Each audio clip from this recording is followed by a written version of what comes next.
ఏదో జరిగిపోతుంది, మొత్తం భూగోళం అంతా బద్దలైపోతుంది, మొత్తం అద్భుతం చేసేస్తున్నాం, మేము 42% రిజర్వేషన్ ఇచ్చేస్తున్నాం, ఇక తర్వాత దీనికోసం ఇది ఆర్డినెన్స్ తీసుకొస్తున్నాం, ఇది తీసుకొస్తున్నాం, అది తీసుకొస్తున్నాం అని చెప్పిర్రు. చెప్పగానే కొంతమంది 4 గజాలు ఎగిరిర్రు. తర్వాత బుక్క గులాలు చదువుకున్నారు.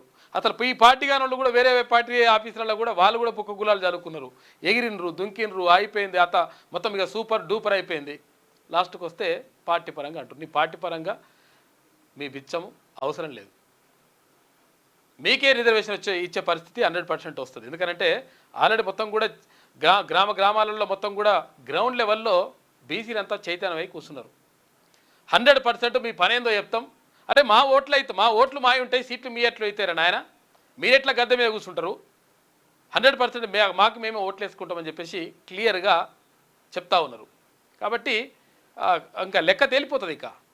ఎందుకంటే ఈ మోసాలు ఇంకా అంటే యాక్చువల్గా ఇంట్లో ఇప్పుడు కమిటీలు వేసేసినాం, అద్భుతం చేసేసినాం, ఏం చేస్తావు, కమిటీ చేసి ఏం చేస్తారు?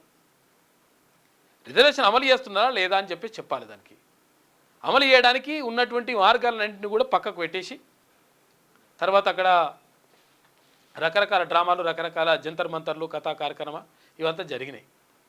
నిజంగా అమలు చేసేటువంటి చిత్తశుద్ధి ఉంటే చూపించవచ్చు.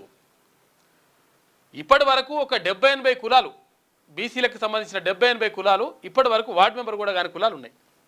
ఆ కులాలను ఆధారంగా చూపించి నిజంగా సమగ్రంగా లెక్కలు, జనాభా లెక్కలు బయటపెట్టి, ఆ జనాభా లెక్కల్లో కులాల వారిగా లెక్కలు బయటపెట్టి, ఇగో ఈ కులాలకు సంబంధించి ఇప్పటి వరకు కనీస ప్రాతినిధ్యం లేదు కాబట్టి మేము 42% రిజర్వేషన్ ఇవ్వడం ద్వారా వీళ్ళకు న్యాయం చేస్తామనేటువంటి మాట చెప్తే అక్కడ సుప్రీంకోర్టు కూడా ఏం చేయదు అప్పుడు.